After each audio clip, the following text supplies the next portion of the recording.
Good everyone, welcome to this video. Today we have a premium series episode on the Chinese Ki-45 Hei / Thai. Just before I begin, I am accepting sub requests again, and of course combo requests, so if you have any below, or want to leave me any below, please do so, but obviously just be considerate that I do have a cap of 5 per each. So 5 sub requests I can take at most, and then of course 5 combo requests.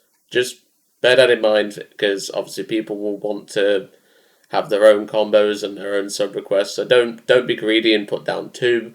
Just try and be sensible, like 1 per each if you want to do that. Anyway, now that that's out of the way, let's get into the Chinese Ki-45. This plane has had a bit of a bad history with the community, and it's always been one that I've enjoyed because I love twin-engine aircraft, always have. And this thing was no exception. This aircraft used to be set at a battle rating of 3.3, and I used to even clap cheeks in it at that BR. Obviously, against something like a Yak 3, you did not stand a hope in hell, but that's the same for a lot of aircraft, to be honest. So the Chinese Ki-45 is also one of the planes that me and Harry kind of went for a bet on this thing, to put it simply.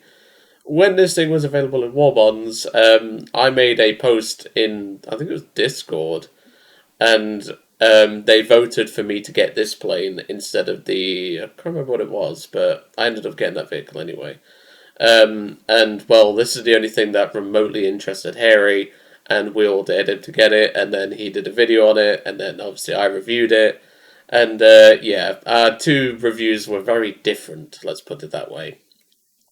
Nowadays, though, the guns on this thing have taken quite a nerf due to the, shall we say, Gaijin fiddling. And, yeah, this thing is not as competitive anymore, and it's a bit sad because this is a good aircraft. It's a bit overpriced at 1150G, if memory serves me correctly, that's its price. But other than that, it's honestly not that bad of a plane, and it really shouldn't be shafted into the ground this hard, but unfortunately, it's the same for a lot of aircraft. So, yeah, it's quite unfortunate, really. And of course, even this far on into War Thunder's history, we still do not have access to bombs on the Ki-45 / Ki-102 series of aircraft. Because Gaijin just don't like these things. There's literally a big fat red button in the cockpit. I'm not even joking. If you go into cockpit view, I'll show you in the actual match. There's a big fat cockpit button, which is red, and that is the bomb release for this aircraft. And even this one has it. There's no excuse, Gaijin. You've given the P-39 them after 9 years or so. Give this thing, plus the Japanese one, some love. The only Japanese one that has it is the Thai, and no one plays the Thai, so there you go. But anyway, let's get into a match, and let's get cracking, because, well, we've got to see how these guns are doing, because I haven't actually played this thing since the nerf, shall we say.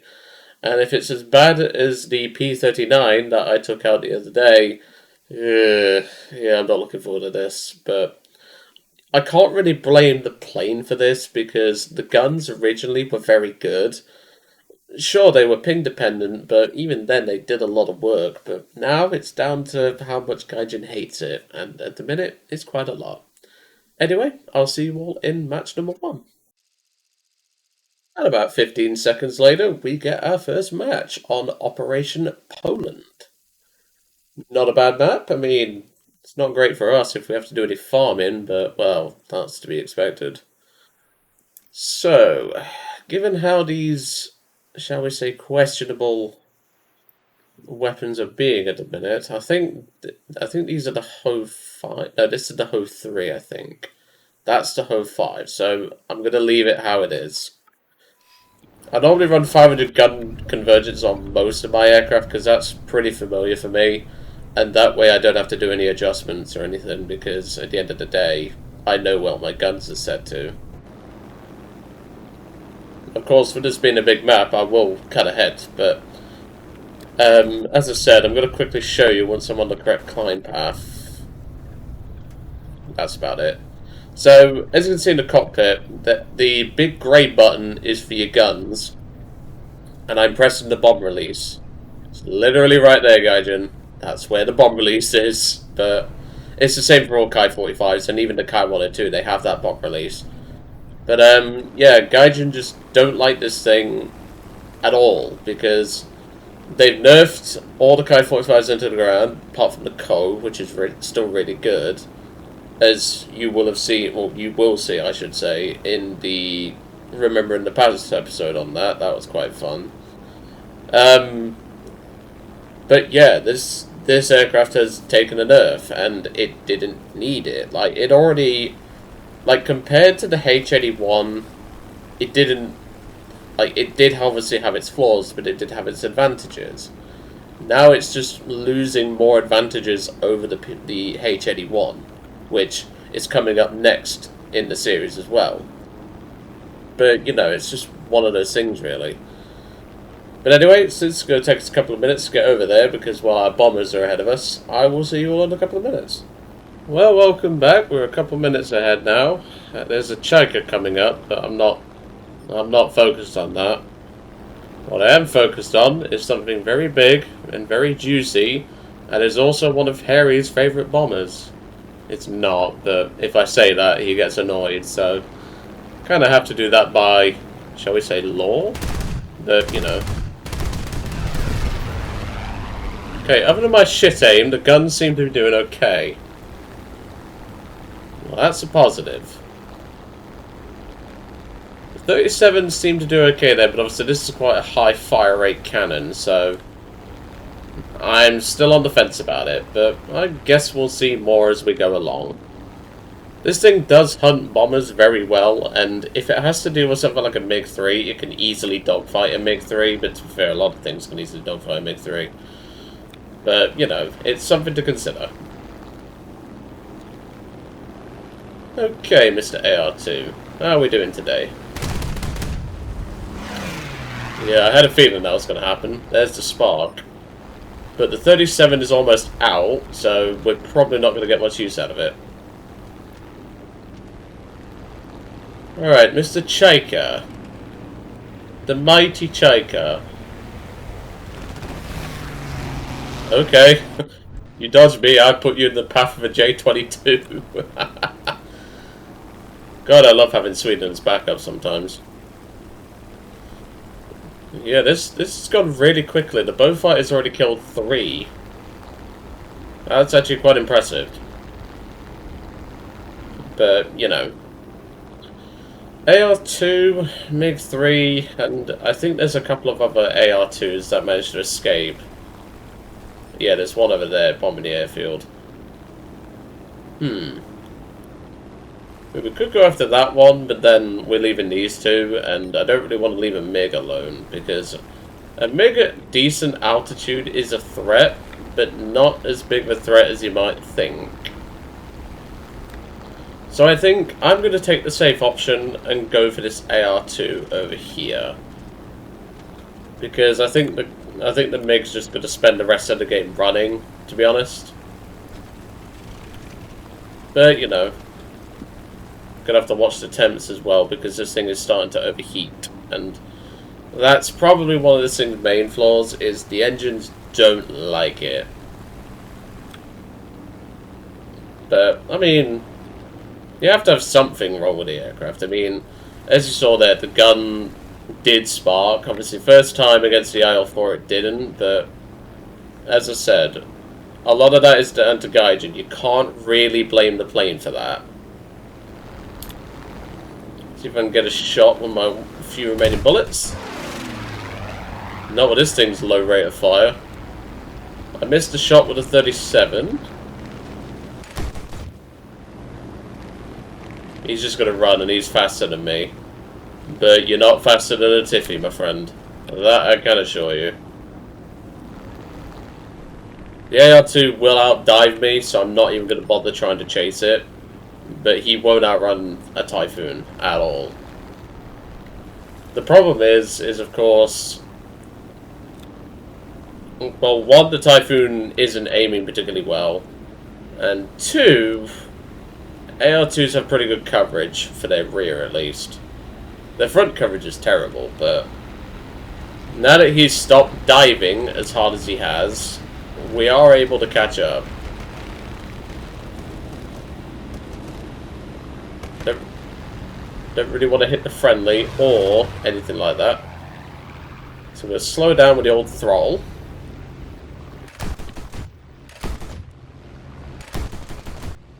There's some more sparking. More sparking. Even more sparking. Jesus Christ, Gaijin. Trying to get an engine fire if I can, but I can't see shit right now. And I'm nearly being shot by teammates. So you know what? Shoji, you've got your chance here, buddy. We're doing this the old-fashioned way. Fly-by.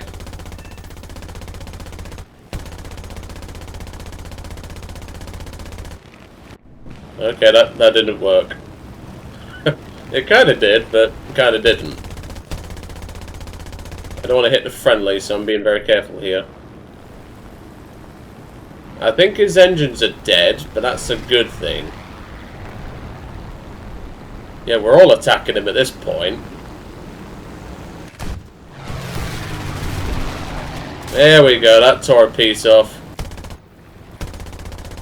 I don't know who got the crit, but I'm going to leave it now. I'm definitely getting an assist out of that. Okay, apparently I did the damage, which I doubt that, but sure. Alright, next up, AR2, Mr. Sun. Well, let's see if we can brighten his day up. Never mind, teammate did that for me. Other AR2's coming now, but he's probably going to turn towards his airfield. Which he is, so I'm going to use this opportunity to break off, because if I don't, the AA is going to murder me, because this thing doesn't take AA fire very well. To be fair, not many planes do, but this definitely doesn't, because it's Japanese at heart. And I think he's just going to do donuts now of his airfield, which is annoying. No, he's not a smurf or anything, he's just a low-level player. But he already knows to camp the airfield if he needs help, so he's fitting in with most of the community very well, it seems. And, of course, I'm being sarcastic there. You shouldn't be runway camping. But, you know.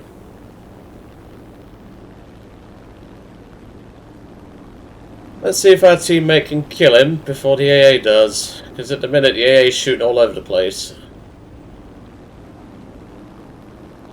I might take out one of the AA guns to make it easier on my team. But the problem is I only have 26 bullets. And I'd rather want to save those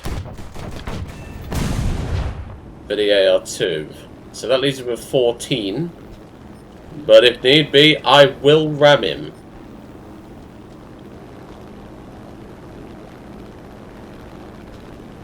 He's trying to abuse the airfield, but, well, let's see if we can make a difference. There we go, straight to pilot's head, that's how we do it. There we go, not the most exciting of games, like we're killing bombers, but, well, this thing can definitely do some work. It's very good at intercepting bombers when the guns work, but, well, when the guns don't, as you saw against these AR2, yeah, it's not great. But, well, we can't blame the plane for that, as I said. But it's still relatively competitive, even with the gun nerf. Like, it can still climb pretty well. It matches MiG-3s in a dogfight, which is what it will mostly run into at high altitude. Very rarely it'll run into a P-38, which will be a problem, but obviously you do maneuver better than the P-38. So it's not all that bad, but yeah, it could just be down to the fact that Gaijin just doesn't want to give this thing the additional help it needs, really. I mean, they dropped it to 2.3, and then they decide, yes, we'll nerf it as well. Just seems not right to me, but that's just how it is, unfortunately. So next up in the series, as I said earlier in the episode, will be the H81A2, which I know this thing's still competitive, but the 30 cals might let us down because, well, the 30 cals are going to help us out quite a bit, but I reckon they're going to be quite a bit of a problem. Anyway, on that note, I'll leave you all to it for today. I hope you enjoyed seeing those bombers get shredded, especially the one that tried doing donuts of his airfield. And I will see you all on the next one.